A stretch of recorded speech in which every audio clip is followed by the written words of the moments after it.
everybody. So right now I am gonna be talking about my labor and delivery video. Yeah, just gonna be talking about it from beginning to end. I actually did not want to film this video at all just because I've told a lot of people this story, and for me it was very emotional. So talking about it is gonna make me relive it, and it was like the best experience I've ever had, and also the worst at the same time. I feel like since it was my first child, I didn't really know what to do. I was almost like going with the flow, but I had no idea what to actually expect. So yeah, I went into it, praying and everything, but I had no clue what to do or what kind of questions to ask or what even to expect. So yeah, I literally do not, this is like my first YouTube video ever. I don't know what I'm doing.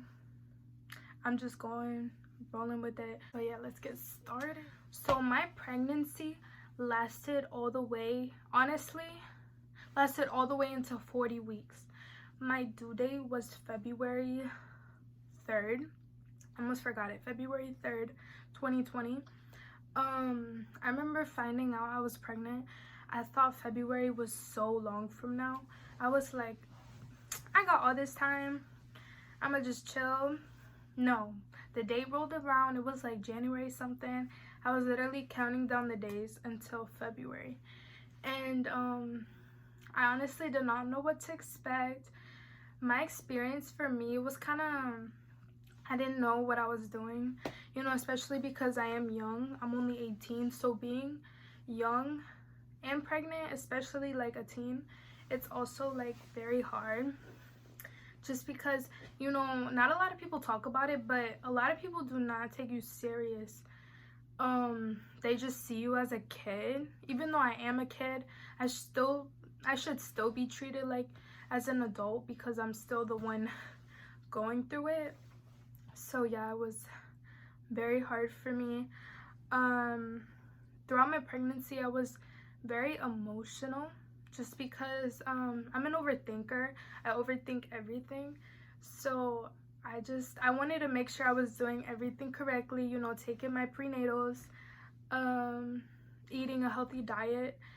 But I'm gonna be serious. I ate whatever I wanted. Of course, I stayed away from the meats, the bad, I don't know what it's called, the deli meats, I don't even know. But yeah, I try to eat as healthy as possible. I was also living with my parents, so they forced me, they were like, nah, you're gonna eat these vegetables today. So yeah, I did work throughout my whole pregnancy. So yeah, I just remember I was pregnant.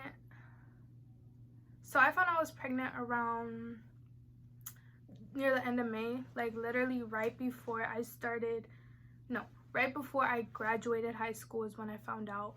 And it was a complete shock for me just because it wasn't something I planned. Like a lot of people that are young and pregnant, it's not something you plan. Most of the time it just happens, And I took responsibility, so I really don't care what anyone has to say because I'm proud of myself for actually raising a little girl.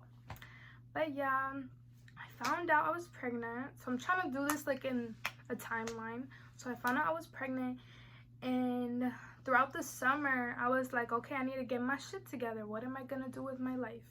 So at the time I was contemplating between nursing and doing cosmetology or business. So I was between those three because I definitely did want to go to college. So I decided during the summer I would do a nursing assistant course, which is a CNA course. So I did that. I completed it. I did my clinicals, and right after I was done, I was like, this is not for me. I really can't see myself being a nurse. I don't know. I'm glad I did the course just so I know for sure I did not want to be a nurse. And I honestly have so much respect for nurses and people in the medical field in general, just because it's a lot of work and they don't get appreciated enough. I'm getting out of track. So yeah, I decided not to do nursing. In fall of last year, I enrolled myself into a college, and I'm doing business administration, so thank God I did that. So basically what I'm trying to say is throughout my whole pregnancy, I was always working. I was a full-time student. I just wanted to keep myself busy just because I didn't want to waste any time just sitting around not doing anything being pregnant. So yeah, so I decided to go on maternity leave near 36 weeks, I'm gonna say. I was pretty big. I felt very heavy. It was so hard for me to like walk sometimes. My legs were swollen, my hands were swollen, my nose was like I was swollen. But I wish I appreciated my pregnancy more because I really miss it, you know? Like near the last weeks is when you start feeling those heavy kicks, and I don't know. I got very emotionally attached to her. I miss being pregnant now. But anyways, yeah, that happened. 36 weeks rolls around, and the OB I was seeing, I loved her. I actually did not know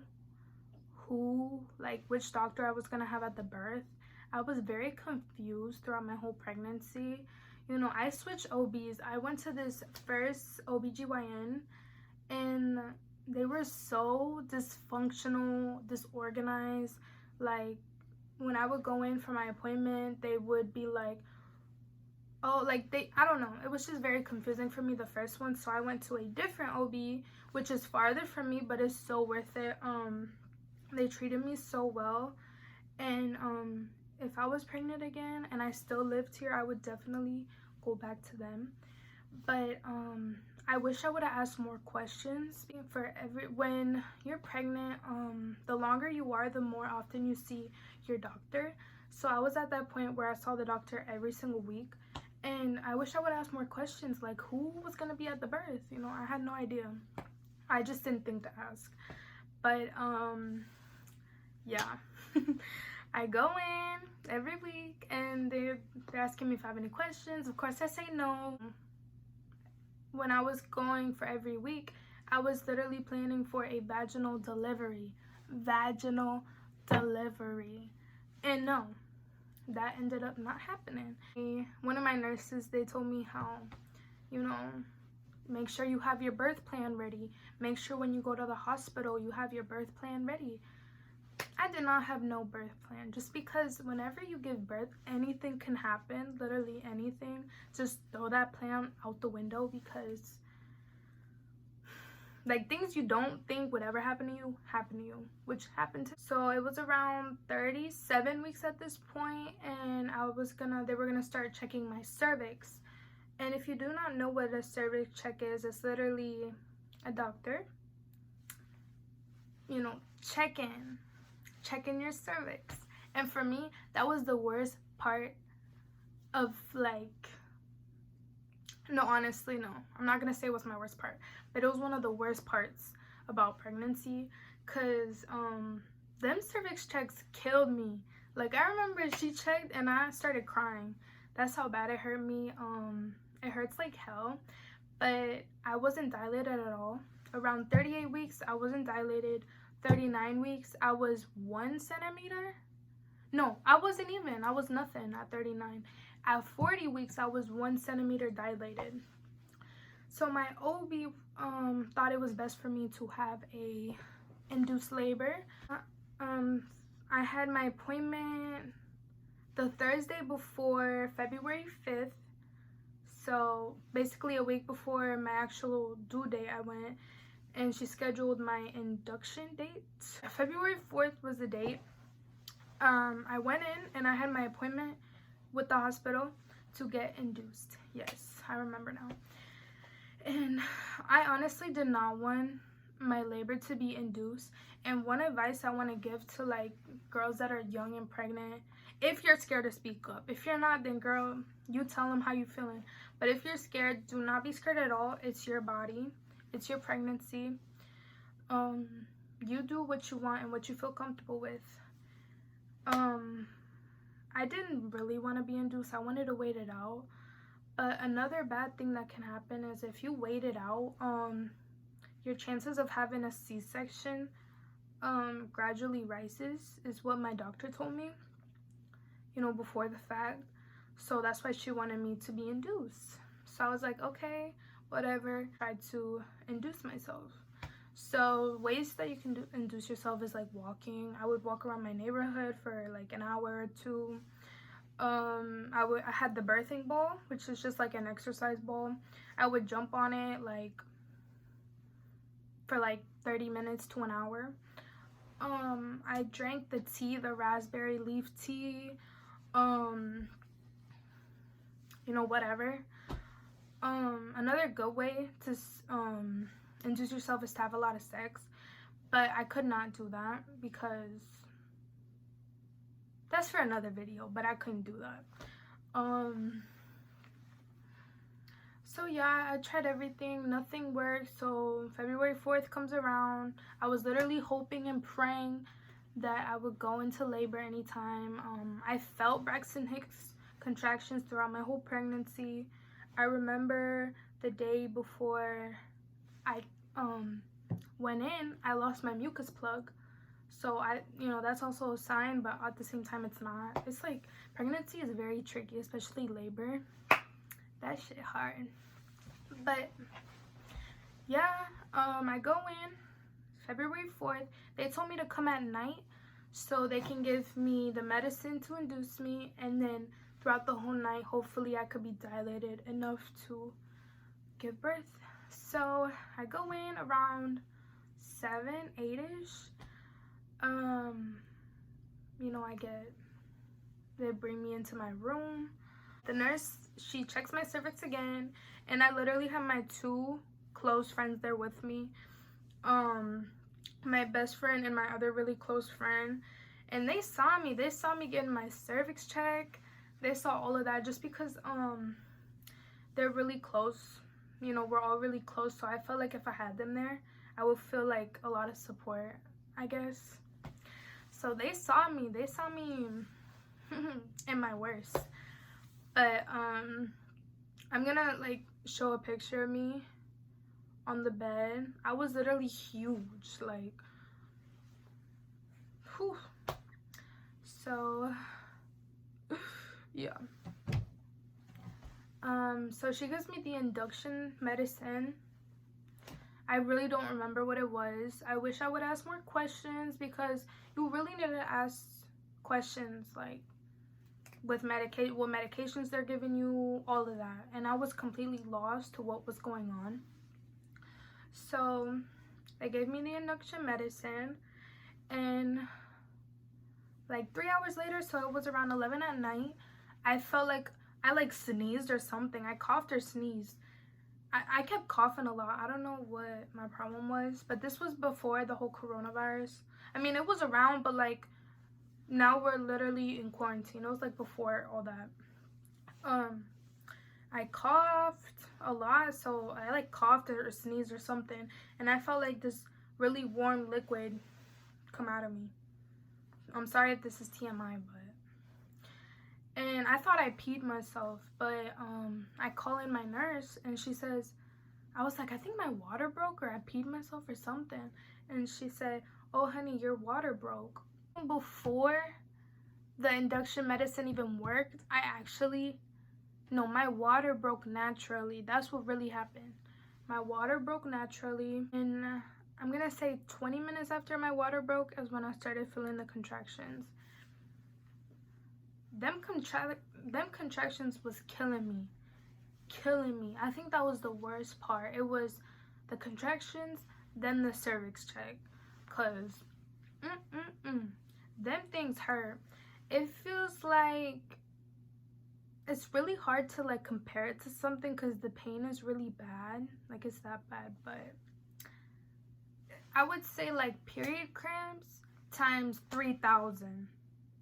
It hurt me. That's how it felt for me. Maybe for other women it doesn't hurt as bad, but for me, whew, it's like you're fine all of a sudden, then you get a really strong pain in your stomach, and you're just like you fall back. You know, for me, I could not stay laying down in the bed. I would try to walk around the room. I would try to play some games on my phone, watch a YouTube video or two, watch some Netflix. I'm a big fan of Harry Potter. They were showing Harry Potter on the TV, so, you know, I try to keep myself distracted. But no. Nope. Nothing worked. I was wanting a natural birth throughout my whole pregnancy, but near the end I would watch more and more videos of labor and delivery, and I was like, you know, I know I'm strong enough to go through it. I know I can, but they did make this drug to help you with the pain. So I'm like, you know what, I'm gonna go ahead and get the epidural. Yeah, I am. It was like a 1 second thing. I'm like, you know what, yeah, I want the epidural. But the nurse, for some reason, she couldn't give me the medicine right away. She had to put like 2 bags of like some antibiotic in me, like in an IV. So it felt like forever. It literally took all night. I didn't sleep anything the night I went in, nothing throughout it. So she gives me the epidural around 9 in the morning. You know, the anesthesiologist comes in and they give me it, and then I guess it literally took like 20 minutes for me to feel the medicine, and I was fine. I literally knocked out. Like, I fell asleep.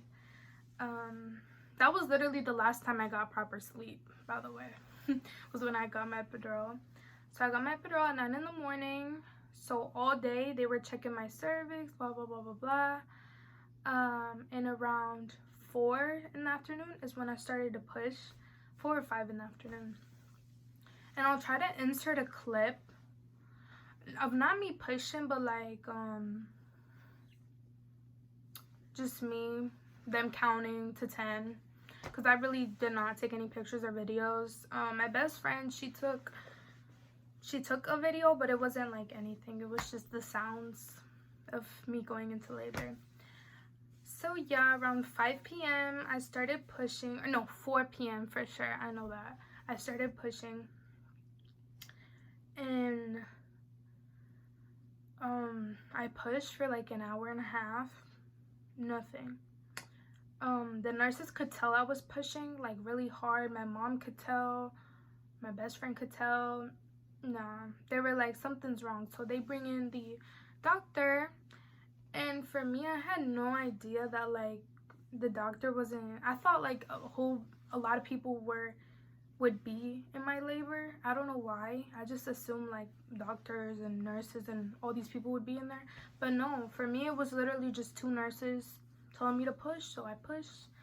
When the doctor came in, she tried to feel the baby's head, and she could tell that the baby's head was stuck. So at this point, she thinks it's best for me to get a C-section, because she saw how I would try to push and the baby's head, literally, this was the baby's head. So here's my cuckoo, and here's the baby's head, just like going back in, like, and then just going back in. So it was stuck on a bone, like a pelvic bone. So at this point, she says if I keep pushing, she can lose oxygen. If I push her out, she can end up having a cone head. So my baby was so big, I could not even take her out. So here I am, needing an emergency C-section. So I just remember having a lot of pain, like I was crying, just because I'm scared of surgery. I'm scared to be under anesthesia. I was in a lot of pain. Even with the epidural, I was in pain. I remember hearing somebody, like some doctor saying, oh, we won't be able until 8 to do it because blah, blah, blah. We have to wait for all these people to come in, all these people on call. So yeah, that happened. It was around 7 at this point. So they bring me in. No. It was around 7. Yeah, it was around 7 when they brought me in, and that's when my mom came in with me. And I just remember them putting like the, what's it called? They put something on my head. And they brought me in, they gave me more anesthesia, or no, not in it, like more drug pain. And then they opened my stomach. I could feel like tugging. When you have a C-section, you feel like tugging, and people like, I just felt a lot of tugging and pulling. And so I'm gonna say it felt like an hour, but it was probably just like 10 minutes. I can feel them, or I could hear them saying, "Oh wow, she's really stuck in there." And then they pull her out, and I could hear her crying, and that made me very emotional, just because for me it was a very long labor, literally up to 40 weeks. So hearing her cry, I don't know, it made everything I went through was all worth it at the end. So yeah, had my C-section. Then they take her out, clean her up, they brought her back in, and I'm gonna put that picture in there.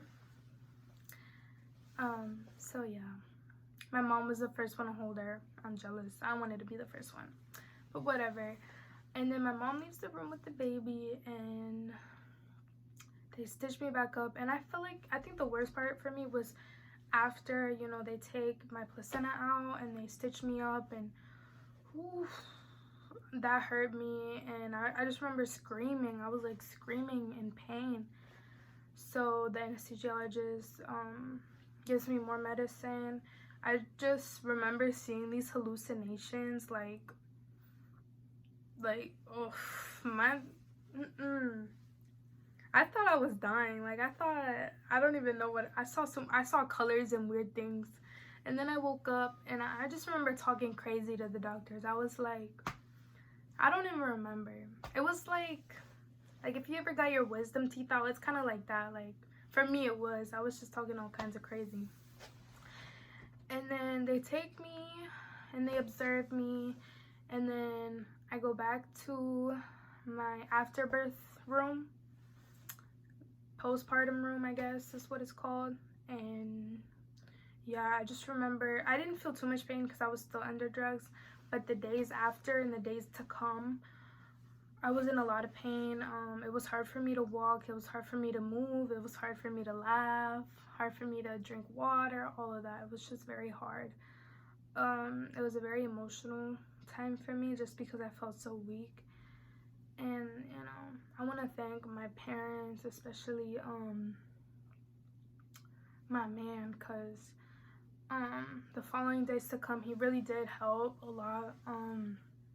You know, when we got sent home, I wasn't able to like pick her up, and every time she cried, I couldn't be there for her. And I felt like that made me very emotional, because I felt like I just felt very guilty for not being there for her. But he really did help. And yeah, I just remember I would try to get up, and he'd be like, no, stay in bed, no, stay in bed. But yeah, as a mother, you just have that emotional need. Like, when your baby cries, you want to be the person to like take care of them. But yeah, yeah. So I guess at the end of this, everything was worth it. I did get stretch marks. I would put oils on my stomach. I got stretch mark lotion. I used that bio oil. I used everything. I still got, oh, I have a fire on. But I got stretch marks. You know, I have a C-section scar, but to me it was all worth it to see my baby girl at the end. But yeah, I'm trying to see if there's anything else I could talk about. Oh, so breastfeeding. I did try to breastfeed. I tried to breastfeed, but she had a very hard time latching onto my breast, because I have really big breasts, especially, you know, even before I was pregnant, my breasts were like a triple D. So you know, during pregnancy it was like an E. You know, my boobs were very big, and when I would try to breastfeed her, I felt like I was suffocating her. At the same time, it was just like very hard. I was depressed, I was emotional, and I felt like it wasn't right for me. But, you know, I wish I would have breastfed, and I still feel guilty for not breastfeeding her. But yeah, I did try my best. I would try to breastfeed her as much as I could, but she just would not latch. I would try to pump and everything. That whole process was insane to me. So I ended up just giving her formula. I still feel guilty about it, but this was all a learning experience for me. Now I know with my second child, you know, what to do. And yeah, so I know definitely for my second child, and I do want more kids, just not now, in 5 to 6 years. I know what to do. I know what kind of questions to ask. You know, if you're a teen mom, if you're young and pregnant, do not be scared to ask them any type of question. If you're not comfortable with something, you tell them. You know, you're the one that's in charge, you know. Even though it's good to take your doctor's advice, definitely do your own research and know what's best for you. And I wish I would have done that. This was literally my first YouTube video, so I'm sorry if it was like all over the place. I'm so sorry. But I'm gonna try to do more. I might film a Q&A after this, or definitely something with my child involved. I want to do this more just because I'm an introvert, but at the same time I talk a lot. I love to talk, and I love talking with people. So I feel like I want to try this YouTube thing out. Why not? But yeah, I'm gonna come get my daughter. This is Isabella. She's a little hyper right now, a little fussy. But yes, I think she's a mixture between me and him. But yeah, she definitely has my nose. But yeah, I hope you guys liked it, and I hope I could give some of my mamas out there some advice. And I just want to be very relatable to people, and, you know, just tell people the overall truth and reality of what happens during labor. You know, anything could happen. Subscribe. I'm gonna try to do this more often, this YouTube thing. But please subscribe down below and like this video if you liked it. If you didn't, well, I really don't care. But if you did, please like it.